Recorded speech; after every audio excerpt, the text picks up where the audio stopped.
When I was a kid, I came across this awesome movie called The Wanderers, a gang movie set in the Bronx, New York, loosely based on real gangs. Names such as the Fordham Baldies, a group of white skinheads with one black dude. The Wongs, an Asian gang that can, quote, kill you with one chop. The Dale Bombers, who are the cool black dudes. And the Ducky Boys, quite possibly the most infamous in the whole movie. Unfortunately, this movie was overshadowed by another film that came out the same year, The Warriors. The Wanderers had a great soundtrack, a great storyline, and to this day, I've probably seen it 50 times. That's why I'm pretty excited to have this guest on my show today. He is the author of Lost Boys of the Bronx, the oral history of the Ducky Boys Gang. Ladies and gentlemen, James Hannon. How are you, my friend?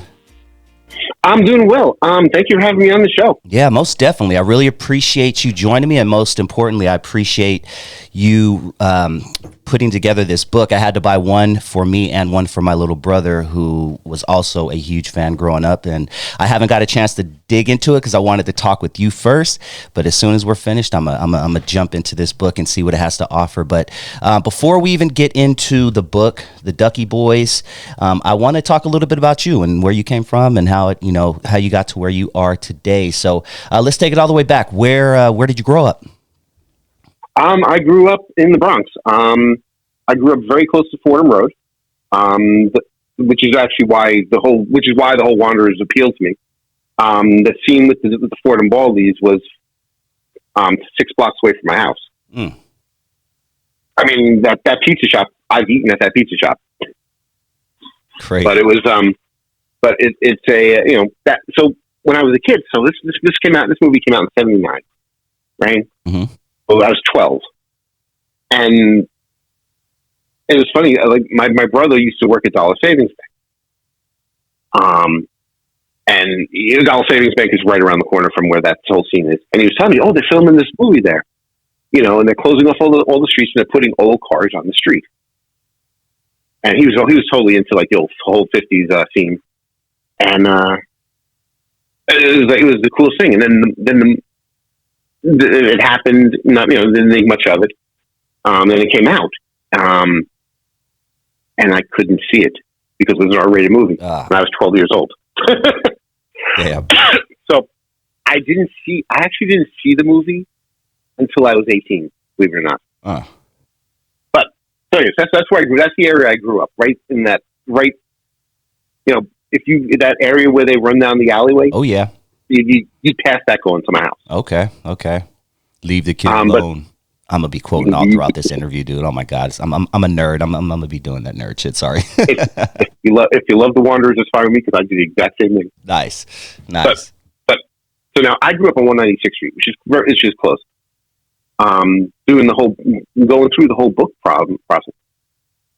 When I found out the gangs were real, I was like, oh wow, so the Fordham Baldies Fordham Baldies really didn't hang out in that area where they were filmed. They were more towards like Arthur Avenue, the Little East section of the Bronx.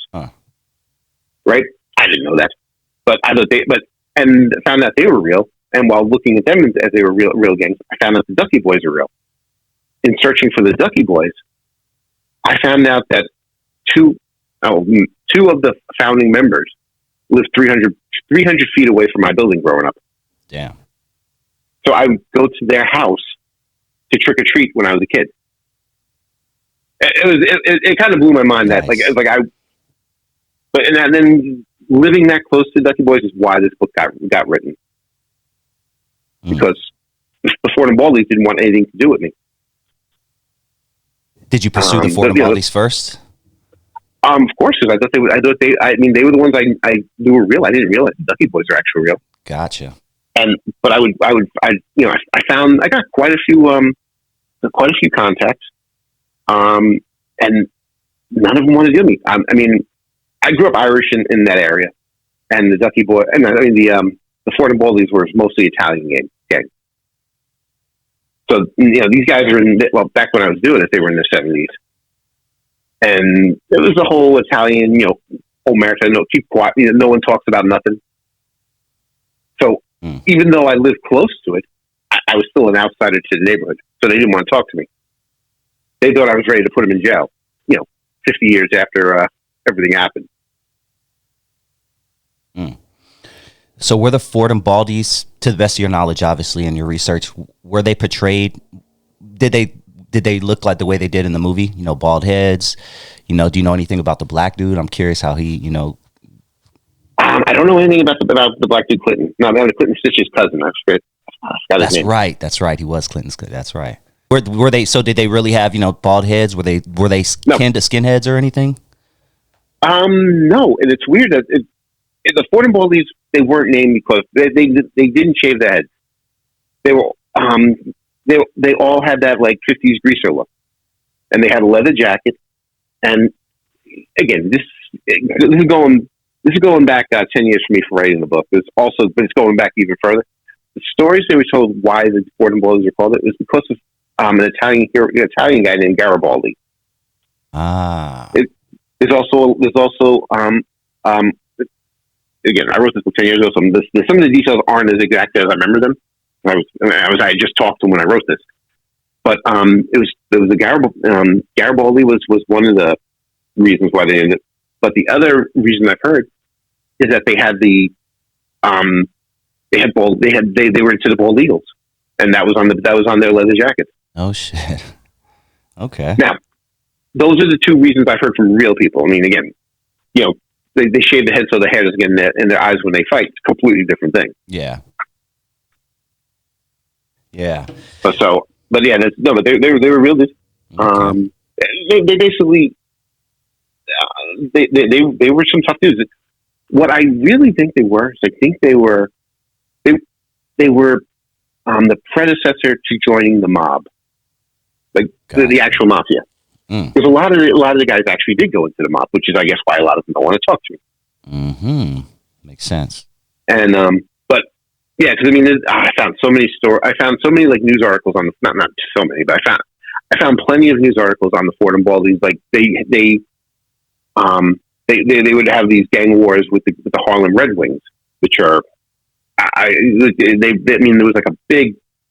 If you look up the Fordham Baldies versus the Harlem Red Wings, Red Wings. I think it's Red Wings. You can find New York Times articles on them. There was like a really big thing. They came in. The Harlem Red Wings came into the neighborhood, and they got into a fight. Two people died, and it was in the news for quite a while. Yeah, 1954, Red Wings and Fordham Baldies. The Red Wings was a well-known and powerful Italian gang started in East Harlem. Yeah, okay, I'm gonna go down that rabbit hole. Jefferson Park killing. It was at Jefferson Park, right? It sounds familiar. Yeah, it's okay. Yeah, I'm just reading New York Times. I'm just kind of scrolling through. All right, keep going. Yeah, this is great. So they're the Fordham Baldies. They were a real gang. Apparently, Dion the Muccia from Dion and the Wanderers, Dion from the Dion and the Belmonts was a Fordham Baldy. But it's funny. It's like each of the two gangs that are like really big to me are the Fordham Baldies and the Ducky Boys. Mm-hmm. They have a very famous singer. They have a very famous musician called the Ducky Boys. Yeah, the Ducky Boys have Ace Frehley. The Fordham Baldies have Deanna from Deanna and the Bellman. Both stories, they weren't real. They weren't full members. But Deanna, it looks like it might have been an honorary title. Deanna in his book tells it like he was a full member. That he was out there fighting people left and right. But from what I've heard from the people who would talk to me, believe it or not, there was an Irish Fordham Baldy, and he was the only one who did talk to me. And he was saying that Dion wasn't really part of the gang, but it was more of an honorary title. But Dion would deny that. But yeah, so that like he was their big icon of the time. But yeah, I mean, the Fordham Baldies were no joke. And again, a lot of it was legend, but they from what people in my neighborhood would tell me is that schools would literally close because, quote unquote, the Fordham Baldies were coming. It never materialized, but the legend of the Fordham Baldies was that big. Damn. So I don't know. Again, what I know about the Fordham Baldies from certain people who from Little Italy, and others is from my neck of the woods, which is more stories about them. I mean, same with Richard Price. Richard Price heard the same stories, and he was over on the other side of Botanical Gardens. Okay. Do you know at estimate wise how big of a gang the Fordham Baldies was at their peak? It would only be a guess. I mean, they're probably I would say about 100.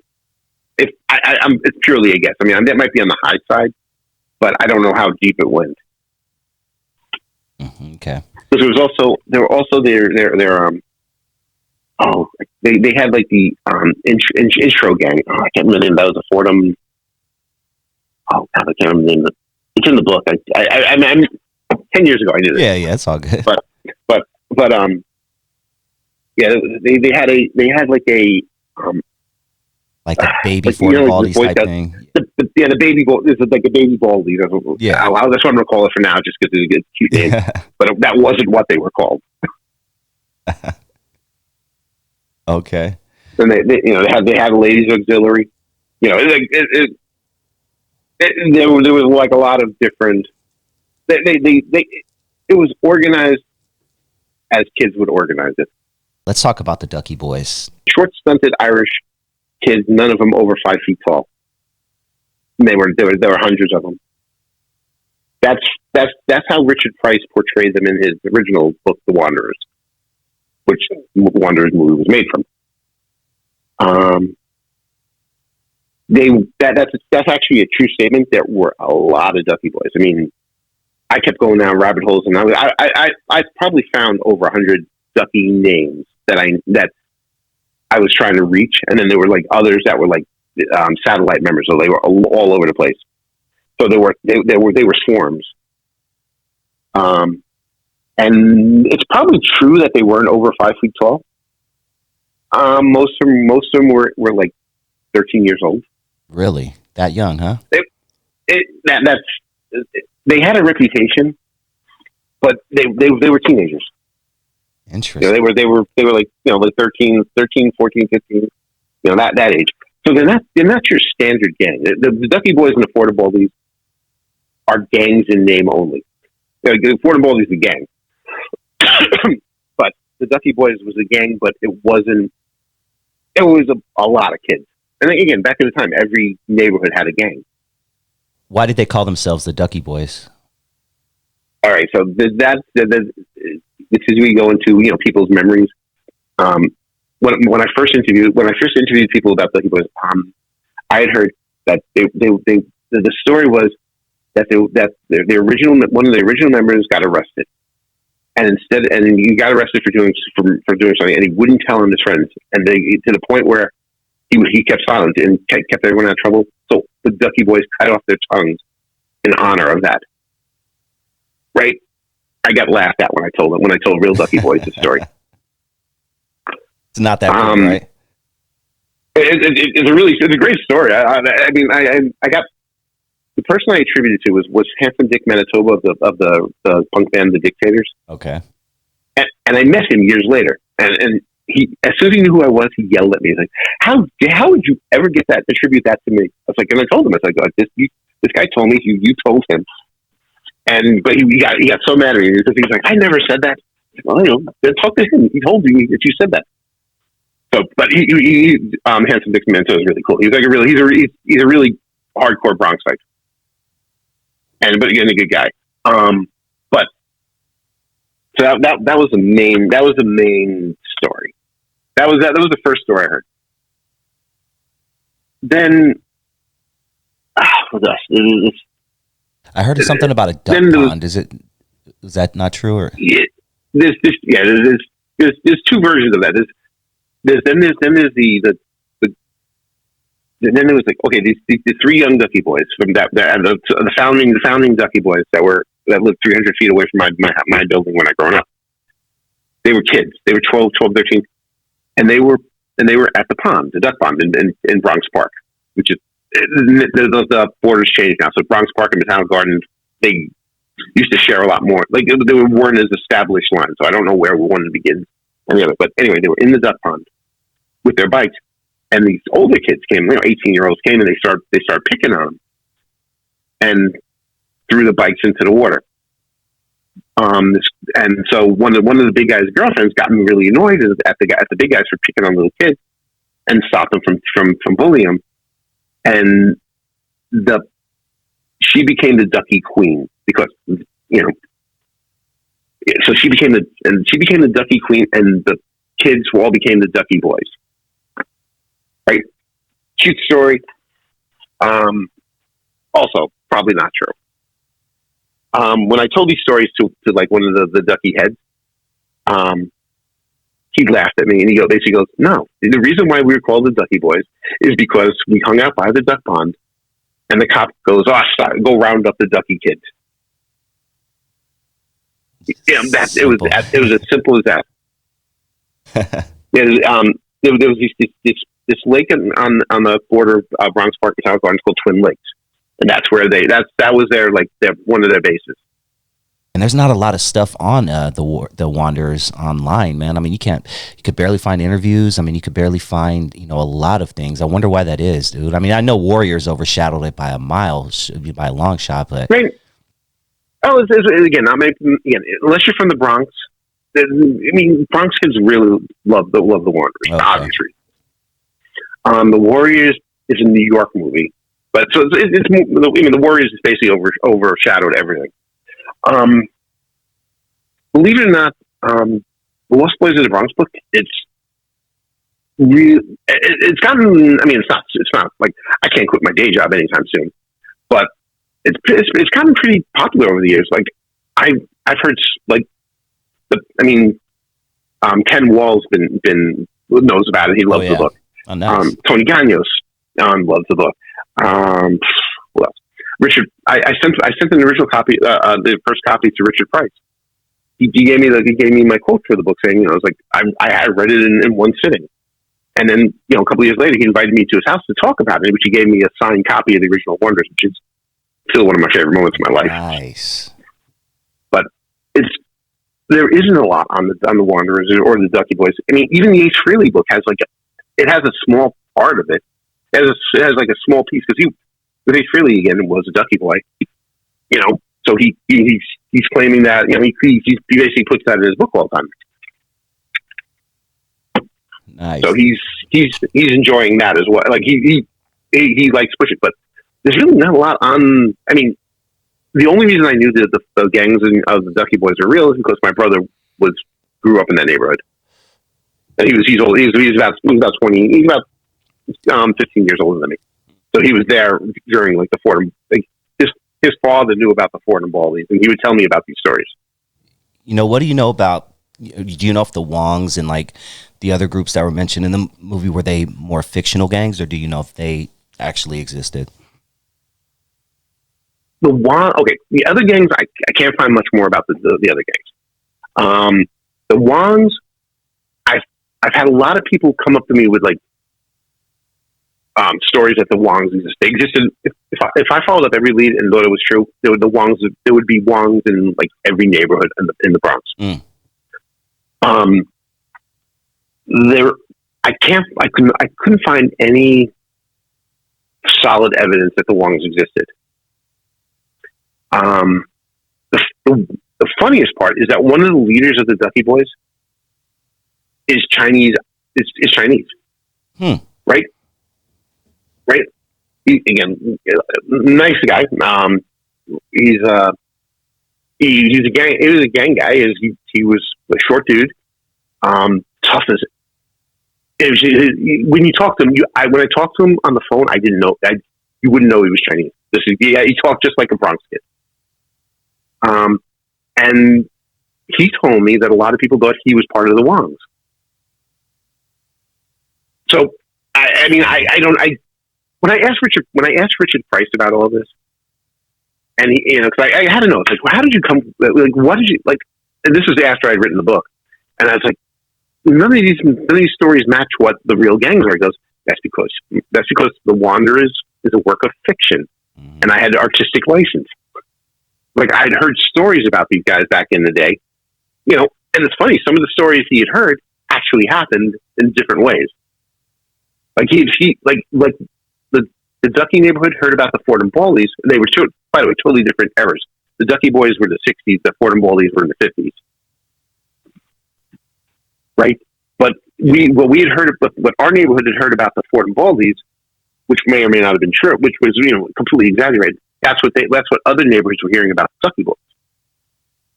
Like, the Ducky, the legends, I know they've had fights down in Tremont. By the way, where are you from? Los Angeles. Are you from the Bronx? No, I'm from Los Angeles. So, okay, so you, way on the other side. Yep. So you don't know these areas I'm talking about. But you know what I do just from knowing about New York and things like that, and going down rabbit holes like yourself. So, but keep it going. Okay, so where did I leave off?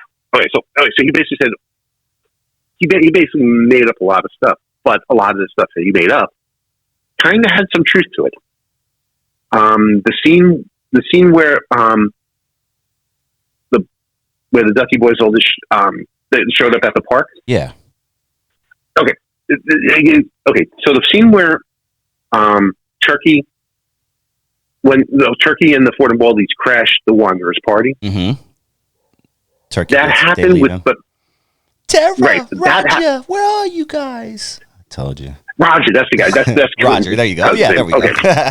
It all comes full circle, baby. Exactly. And again, if you like the Wanderers, I'm getting along with you. Okay. So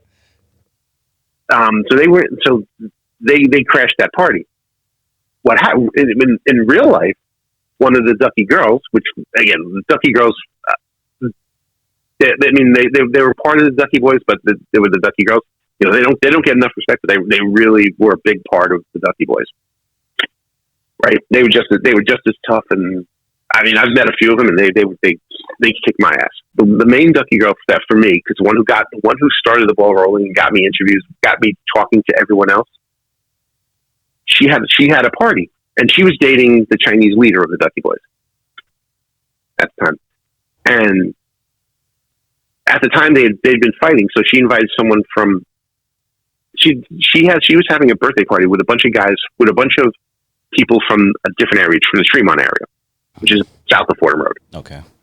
So they were at her house. Lenny, the Chinese leader of the Ducky Boys, there were multiple leaders. He found out about it, and he basically showed up at his house. It's all in the book, but he showed up at her house with like 100 Ducky Boys. They were just outside swarming the entire apartment building. Damn. Just because like it was, they were dating. They broke. They broke up. They broke up more than Ross and Rachel, but they kind of that was a complete disrespect. So he had to show you. He's like, no, you can't come into our neighborhood. And it was when Jerry, the Ducky Girls, she said it was one of the most amazing things I've ever seen. It was like you look out the window, there were Ducky Boys on the roof, there were Ducky Boys behind trees, there were Ducky Boys behind cars. Mm.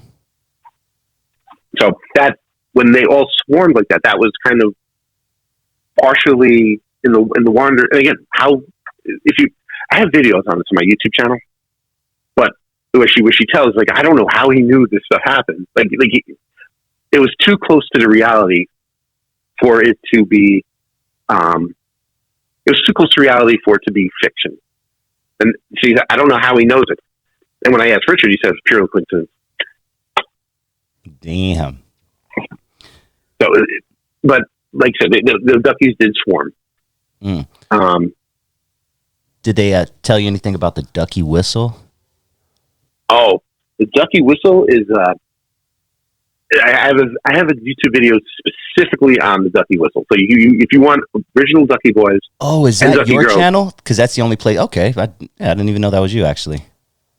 Yeah. So I mean, like I have You know, like I have like a bunch of Ducky people doing the whistle. That you're the only one who has really a lot of stuff. You have a lot of good stuff. I'm gonna actually put some links in the description. But yeah, go ahead. Tell us about the Ducky Whistle. Right, and it's funny because it's like, you know, like these people were in the '60s back when I was doing this, and it's like, okay, I had one guy who's like, oh, it's like I was asking him to do the Ducky Whistle, and it's like I had one guy who's like, I can't do the whistle. It's like basically there's a park that with the balcony that goes down to the Twin Lakes. That's in Bronx Park, and there was a path. That's a dark path that if you're coming down there, you have to do the whistle, otherwise you're going to get jumped. And he can't whistle, so he'd be like, "I'm coming down the park. It's me, Rocky." I saw that clip. You know, hilarious. and it is hilarious. And I have Jerry, she's the one who goes. It's like, he's like, I feel foolish too. She's the one who that was Phyllis actually did it. Got Jerry it. goes, I can't do the whistle now. I feel funny. She wouldn't do the whistle because they had 60. And then I had Phyllis, who was actually with Lenny, who was the Chinese leader. So you've seen this video, you know the people I'm talking about. So she actually did the whistle. It's, you know, and I can't whistle, but it was like Kevin, who you can't whistle, but when people couldn't whistle, they would yell "Key-o-key." And they would run down and go "Key-o-key," and it's like that was an approved version of the whistle. What happened to the Ducky Boys, to the best of your knowledge? You know, they're obviously not a presence in the streets in 2023. How did they fizzle out, to the best of your knowledge? Okay, the reason the book is called Lost Boys of the Bronx is because there were hundreds of Ducky Boys, and I've found reports on like some of them are true, some of them are not. Right, as with everything from back then. What happened is they grew up. They a lot of them went to Vietnam. A lot of them died. There were some young ones who died, and they're mentioned in the book. Some car crashes. Someone drowned in the park after sniffing glue. They got into harder drugs. So that took out a lot of them. A lot of them, again, back then smoking was big. A lot of them died of lung cancer. Yeah. Some of them went into the army. They got drafted. They went into the Army, Navy. And you know, then some of them are living lives. Some of them, you know, we became cops, engineers. There's a lot of success stories in there, but those are the people that didn't want to talk to me from the Ducky Boys. The reason the Ducky Boys is a book and not the movie that it originally was supposed to be is because when I was filming, I was supposed to be a documentary. Oh, okay. Because when I was filming it, they didn't want to talk to me on camera, but they would tell me the stories. So by doing the book, I could actually tell the stories without you showing their face or whatever. Yeah. And this is what, 10, 12, 15 years ago. So it wasn't as prevalent as cameras are nowadays. Now it's commonplace, but back then it was a little weird. No, I don't want to be on camera. No, and again, these people were in the 60s, and they have real lives. I mean, yeah. Jerry, the main Ducky Girl, she just recently died, and only now are our kids reading the book because she never let them read the book while she was alive. Wow. Because you're in the 60s. You have grown kids. You don't want them to show that mom was a criminal. Like they're not. Again, the Ducky Boys are not the same criminal as like the Savage Nomads or someone like that. Right. But they were pranksters, and they did a lot of things that she wouldn't want her kids knowing she did because it would make parenting so hard if they knew. It's like, well, you sniff glue. Why, you sniff glue. Not that she'd sniff glue. I can do whatever I want. They're like, sniffing glue is not. Was very dangerous. But that type of thing. So, like, and again, some of them are cops, and they don't. They don't want to be known as gangs. Like, again, they weren't a tough gang, so it might be a little embarrassing. It's like, oh, if you were like a tough gang, it'd be different. But you're in a gang that's like, you derailed the Metro North train. That was you stole the Botanical Gardens tram that they and go on joyrides in the middle of the night and sneak into Bronx Zoo at night. It was stupid prank things. They didn't want they didn't want again they're in a different generation too, so that it's more embarrassing, I guess. Makes sense. But anyway, so that's why it's a book.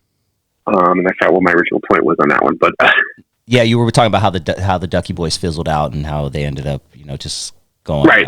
So a lot of them died. I mean, when in tracking them down, a lot of them just weren't around anymore.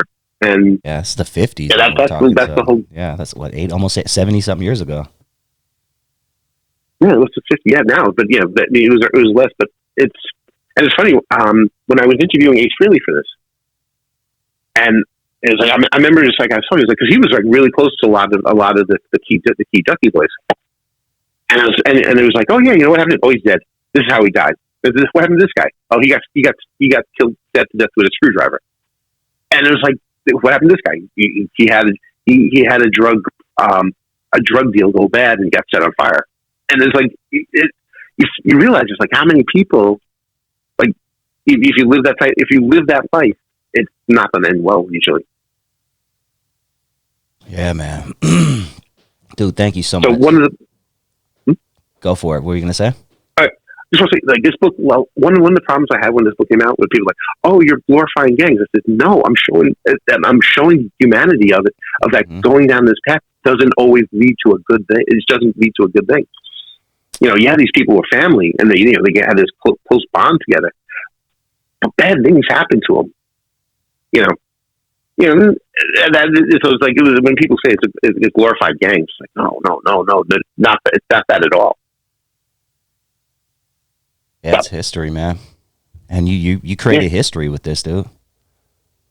I'm glad. I can't wait. I can't wait for you to read it and see how. And get your thoughts on it after you read it. Well, The Lost Boys of the Bronx: The Oral History of the Ducky Boys by James Hannon. You can find it, I'm assuming, wherever books can be sold. Is that correct? Mostly online. Amazon is probably the best place for it. The best one, yeah.